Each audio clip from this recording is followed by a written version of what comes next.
Alright boys, so there is a new TrapTrix structure deck coming to the OCG, and you know what that means? That means they're getting new support in said structure deck, and that means in the TCG we gotta watch out for this in the next couple of months, and in Master Duel this is probably something we're gonna have to worry about in the next 8 years, but it is something that is going to be coming out, and I wanted to go ahead and talk about it in today's video as someone that kind of dabbles in TrapTrix. It's not exactly a deck that I'm super familiar with and I could just kind of pick up and play, but I am able to kind of navigate the deck. I have a little bit of experience with it, and it is kind of a fun deck to play. Not fun to play against because, you know, who actually likes playing against back row decks? Not very many people, I reckon, but it's a very fun deck to play, especially like TrapTrix DPE can be really fun, with DPE being a really strong, self-sufficient boss monster, being supported by very powerful traps. And I mean, you guys can see right now, one of their new traps is that they're getting in the structure deck. This one is extremely powerful, and we'll talk about this as we go throughout the video. But if you guys have not already, make sure you leave a like on the video, subscribe to the channel for that. Not daily, but,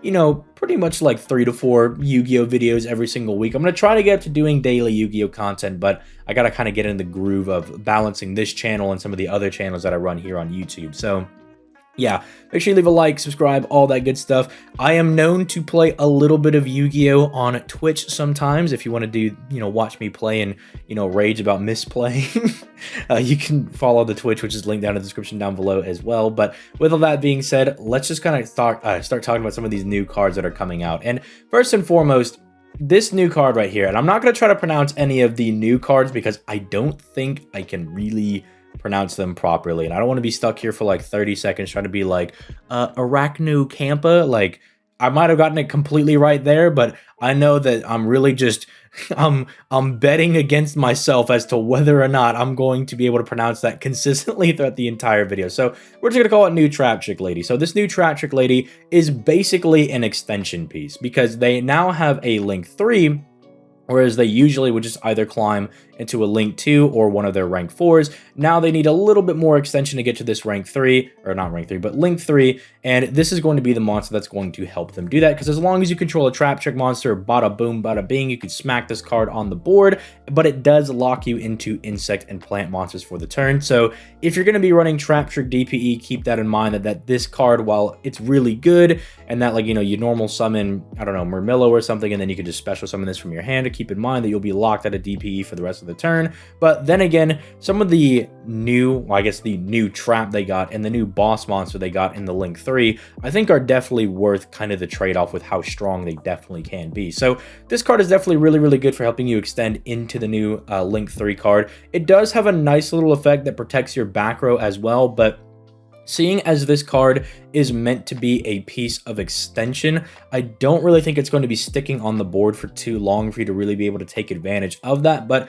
do keep in mind there are other like TrapTrix cards that will like special summon other TrapTrix from the deck. So maybe this is something that on your opponent's turn or towards the end of your turn, you special summon another copy of this and you have that on the board in like defense position to kind of protect your back row, because it kind of acts as like a baby Lord of the Heavenly Prison, right? Where Lord of the Heavenly Prison pretty much completely blankets your back row from being destroyed. This one says the first time each one would be destroyed, they are not destroyed. So it is kind of like baby in archetype Lord, you know, which is pretty good.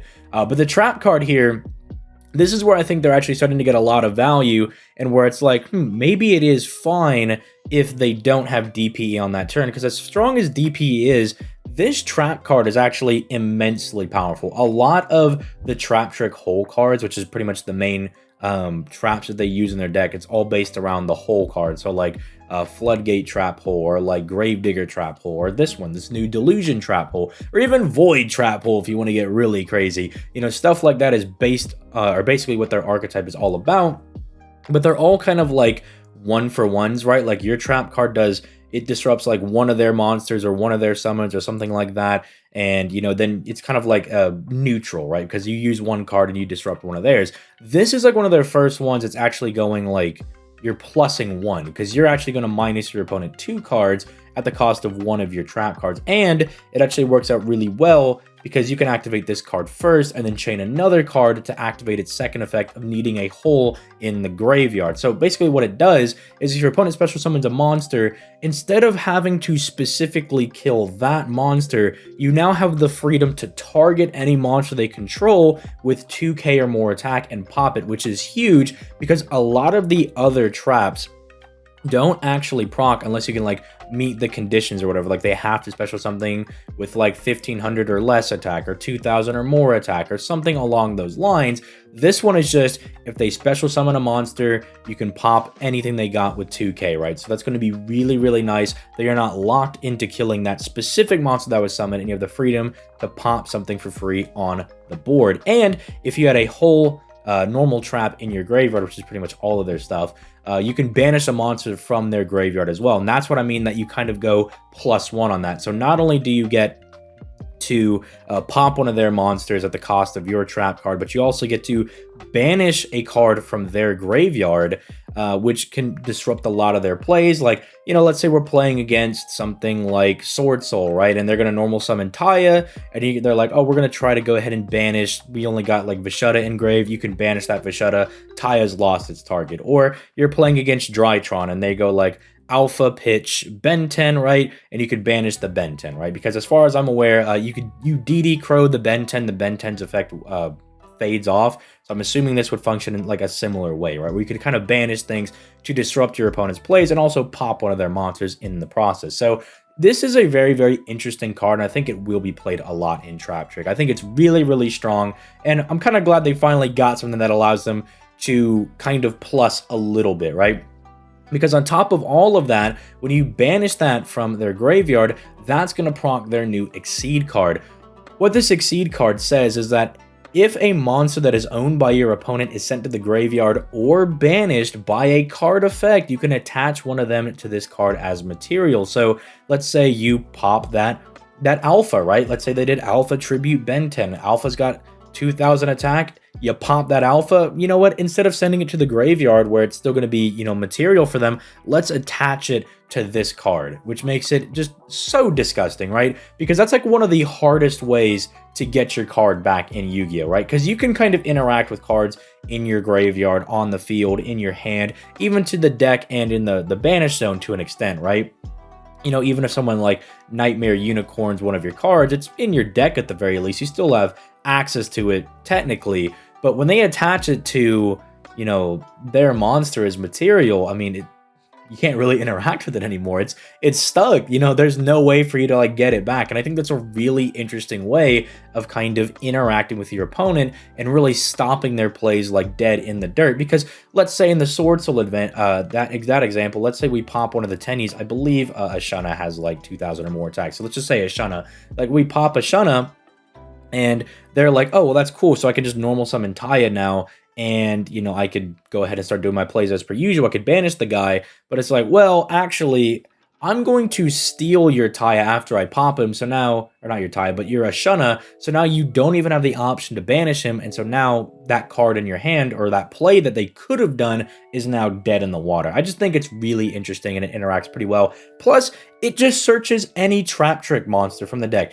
Any one of these guys that you want to get yourself a Murmillo, this lady is going to go ahead and grab that for you. You want the new TrapTrix card because you need a little bit of extra extension. She's going to be able to grab that for you. So already like some really good synergy between, you know, the three cards they have, especially between this trap and their new boss monster, which I think is really, really cool. But finally, there's their Link 3, and I finally think this gives TrapTrix a little bit of board presence, I would say, because what this actually does, I mean, sure, it gives you a little bit of 1000 attack, right? That's kind of nice because all of your TrapTrix cards are a little small. This kind of makes all of your TrapTrix like in the 2k range. Like Atrax gets pretty big to like 2800, but still getting beaten over by Blue Eyes. But you know, that's just my pride as a Blue Eyes player talking. But it does make a lot of your monsters pretty big. I don't want to demean that. That actually is really good because TrapTrix has a really hard time getting over like big monsters that are like that they've kind of chewed through all their traps and everything, and they kind of got on the board. They kind of have a hard time of getting around them. At least now their monsters are at least bigger, and they can kind of deal with some of them, right? Maybe they can kind of like beat over some guys. So that's actually really good. But The thing that I think is really insane is that once per turn, you can target face-up cards your opponent controls up to the number of insect and plant monsters you control and negate their effects. Then you can banish a normal trap from your graveyard, and if you do, you can pop one of those face-up targets. Keep in mind, that is not face-up like monsters. That is spells and traps, right? So you can also negate field spells. You can negate face-up trap cards, continuous cards, stuff like that. And that's really insane, right? Because not only like does that hypothetical, I know TrapTrix really doesn't play a whole lot of spell cards, but like they flip something like anti-spell or like goes in. Maybe that's a better example, right? You can actually negate that, right?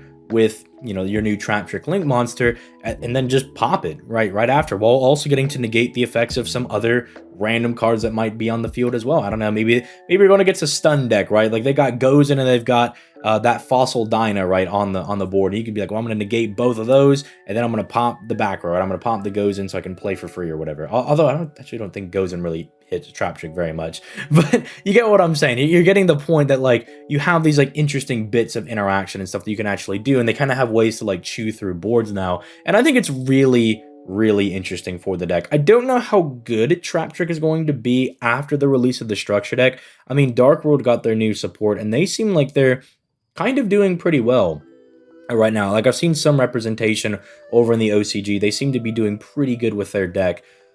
But it kind of remains to see how well TrapTrix is going to do, and I'm kind of curious to see how well they'll perform. But let me know what you guys think in the comments down below. Do you think TrapTrix is going to like maybe explode a little bit after this? Do you think this is maybe more insane than I'm making it out to be? Because again, I have mild experience playing TrapTrix, so I see this and I'm like, oh yeah, this opens the deck out for a lot of really interesting new combos and stuff that they could actually do. And in particular, like I'm picking up on like the Delusion trap hole with the new TrapTrix Exceed monster, and I'm like, oh, that's really sick and everything. But you know, I don't know. Let me know your thoughts in the comments down below. And like maybe I'm missing out on something, or maybe someone will be like, dude, now TrapTrix B Trooper is insane. You know, maybe someone's gonna be like, that's now the thing. We don't play DPE anymore, because now that we're locked into plants and bugs, now we play the bug deck with the plant deck, or something insane like that. But you guys have yourselves a nice rest of your day, and I will catch you guys in the next video.